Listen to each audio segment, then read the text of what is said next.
अस्सलाम वालेकुम। आज की जो वीडियो है बच्चा ज़ाया होने के बाद हमल के लिए जो आपको टिप्स दरकार हैं वो हम इस वीडियो में बताएंगे। तो सबसे पहले हमें ये मालूम होना चाहिए कि आपका जो मिसकैरेज हुआ था उसकी वजह क्या थी, यानी कि जनरल कॉजेज ऑफ मिसकैरेज, यानी इसका अर्थ है हमल की अमूमी वजूहात जो जनरली आमतौर पे फीमेल्स में पाई जाती हैं वजूहात, वो ये होती हैं कि बेबी का जो क्रोमोसोम का नंबर होता है वो 90% मिसकैरेजेस में वो ठीक नहीं होता। तो नेचर का कानून है कि सर्वाइवल ऑफ द फिटेस्ट, यानी कि जो बिल्कुल ठीक लोग होते हैं वही सर्वाइव करते हैं। तो जिनमें नॉर्मेलिटी होती है उसको नेचर खुद एक्सपेल कर देती है। तो सबसे पहला रीजन तो यही होता है। इशू विद यूट्रस और सर्विक्स, यानी कि रहम या उसके मुंह का मसला, इसमें इसकी वीकनेस भी शामिल हो सकती है और इसमें फाइब्रॉइड या गिल्टियां या छाले बनना, इस तरह के सारे सिम्टम्स हो सकते हैं। हार्मोनल इम्बैलेंस एक बहुत कॉमन रीजन है। आमतौर पर अगर औरत का हार्मोन का जो बैलेंस है वो ठीक ना हो, उसमें एस्ट्रोजन की कमी हो या प्रोजेस्टेरॉन कम हो, तो उनका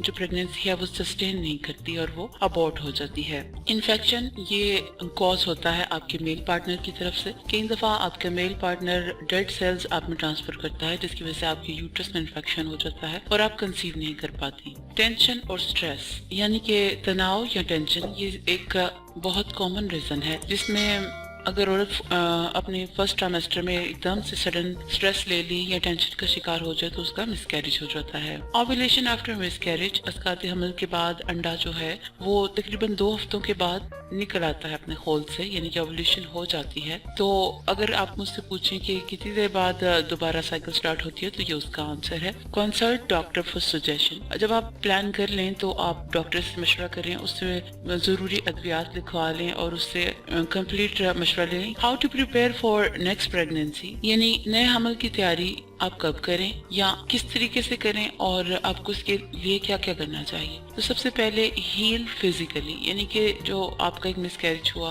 आपने एक प्रॉपर तरीके से बच्चे को एक्सपेल किया, आपके जिस्म में वूंड भी होंगे, आपके जिस्म में इसके असरात होंगे, तो आपको पहले फिजिकली हील अप होना है। उसके बाद आपको मेंटली हील अप होना है, क्योंकि जब एक मिसकैरेज होता है तो औरत इमोशनली और मेंटली बहुत ज्यादा डिस्टर्ब हो जाती है और वो नए बच्चे को पैदा करने से डरती है और इस खौफ में रहती है कि दोबारा मिसकैरेज ना हो जाए। तो जब आप मेंटली प्रिपेयर हो जाएं तो तभी आप दोबारा ट्राई करें। Give up tobacco, caffeine etcetera, यानी कि अगर आप तंबाकू या कैफीन या अल्कोहल इस तरह की चीजें अगर आप यूज करती हैं तो आप उनको छोड़ दें, क्योंकि अगर आप अपने आप को दोबारा प्रेगनेंसी के लिए प्रिपेयर करना चाहती हैं तो आपके जिस्म को इन चीजों से पाक होना चाहिए। कीप बीपी अंडर कंट्रोल, अगर आपको ब्लड प्रेशर का मसला है तो आपने अपने ब्लड प्रेशर को कंट्रोल करना है ताकि आपकी बॉडी ज्यादा अच्छे से परफॉर्म करे और आप जल्दी कंसीव कर सकें और आपकी प्रेगनेंसी में कोई आइंदा मसला ना हो। कीप डायबिटीज अंडर कंट्रोल, अगर आपको डायबिटीज है तो इसको आपने कंट्रोल करना है, उसको अपनी परफेक्ट लाइन में लेके आना है, यानी कि आपकी फास्टिंग और खाने के बाद वाला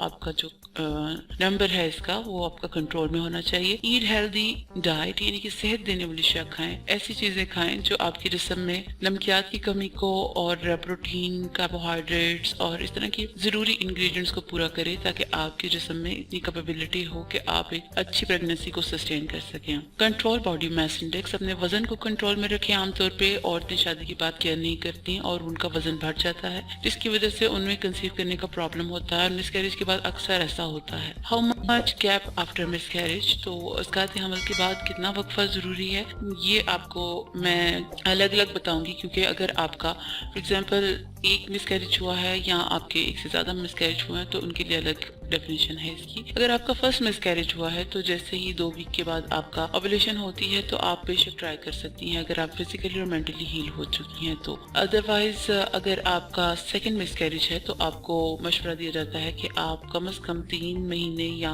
आप 5 महीने तक का गैप दीजिए। लेकिन अगर आपकी तीसरा मिसकैरेज है और उसके बाद आप दोबारा ट्राई करना चाहती हैं तो ये एक सीरियस केस हो जाता है। इसमें आपको कम से कम 7-8 महीने का गैप चाहिए और इसमें आपको मुख्तलिफ किस्म की टेस्ट करवाने की जरूरत होती है ताकि आप अपनी बॉडी के अंदर जो बार बार अबॉर्शन हो रही है या मिसकैरेज हो रहा है उसकी रीजन को फाइंड आउट कर सकें ताकि आप एक हेल्दी बच्चे को पैदा कर सकें। अब जो रिकमेंडेड टेस्ट आपके लिए मैं आपको बताने जा रही हूँ वो बहुत जरूरी है, आपको इनके बारे में डिटेल पता होना चाहिए। वैसे तो आजकल डॉक्टर्स कुछ भी नहीं बताना पसंद करती, लेकिन मैं आपको चूंकि नॉलेज देती हूँ इसलिए मैं आपको हर चीज की डिटेल बताती हूँ। ब्लड टेस्ट, इसमें आपका कंप्लीट ब्लड टेस्ट होता है। इसमें आपके जिस्म में इन्फेक्शन भी जांचा जाता है और उसके अलावा आपका हार्मोनल इम्बैलेंस भी जाना जाता है। क्रोमोसोमल टेस्ट, इसमें आपकी और आपके हस्बैंड की क्रोमोसोम्स का टेस्ट होता है और जो अबॉर्टेड आपका जो बच्चा होता है उसके क्रोमोसोम्स का टेस्ट होता है, और अगर उसमें आपका कोई क्रोमोसोम का इशू होता है तो वो आपको बताया जाता है और उसके बारे में ट्रीटमेंट दी जाती है। अल्ट्रासाउंड एक सिंपल प्रोसेस है जिसमें आपके एब्डोमेन के ऊपर मशीन के जरिए टेस्ट किया जाता है और आपके यूट्रस की फोटोज ली जाती हैं। इसमें आपको कहा जाता है ज्यादा पानी पी के आए और यूरिन को कंट्रोल करके आए, तो फिर आपका अल्ट्रासाउंड होता है। हिस्ट्रोस्कोपी में एक बारीक सी नाली आपके यूट्रस के जरिए आपके यूट्रस में ऐड की जाती है और वहाँ पे उसके अंदरूनी हालात का मुआयना किया जाता है। खास तौर पे यूट्रस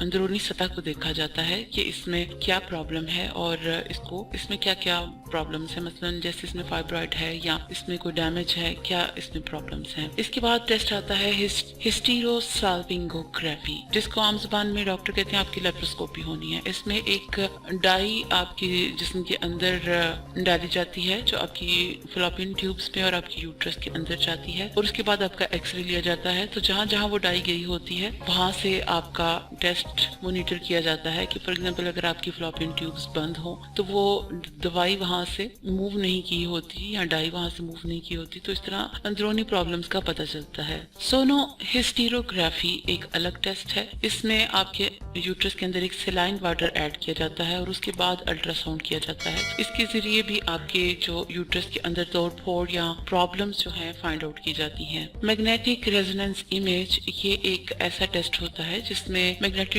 फील्ड के जरिए आपके जिस्म की मुख्तलिफ हिस्सों की इमेजेस लिए जाते हैं जो बहुत क्लियर और ऑथेंटिक होते हैं, तो ये किया जाता है। जब आप ये सब करवा लें तो मेरी तरफ से बेस्ट ऑफ लक, लेकिन मेरी तरफ से एक प्रिकॉशन है आपको कि हमेशा बी पॉजिटिव, हमेशा मुस्बत रहें और ये सोचें कि मैं ये कर सकती हूँ और मैं करके रहूंगी। अगर आप डिप्रेशन में चली जाएंगी या आप नेगेटिव सोचेंगी तो यकीन करें कि फिजिकल प्रॉब्लम से ज्यादा मेंटल प्रॉब्लम आपको दोबारा कंसीव नहीं करने देगी। तो मेरी इस बात को हमेशा याद रखें कि be positive and hope for the future. उम्मीद है कि आपको ये वीडियो पसंद आई होगी और इससे आपके जो क्वेश्चन थे उनके आंसर्स आपको मिल गए होंगे। और अब वादे के मुताबिक नेक्स्ट वीडियो होगी जो ब्लड प्रेशर लो से मुतालिक होगी। इसमें ब्लड प्रेशर लो से रिलेटेड तमाम फैक्ट्स बताए जाएंगे आपको। अगर आपने अभी तक हमारे चैनल को सब्सक्राइब नहीं किया तो कर लें ताकि आपसे ऐसी वीडियोस मिस ना हो। अपना बहुत सा ख्याल रखिए। अल्लाह हाफ़िज़।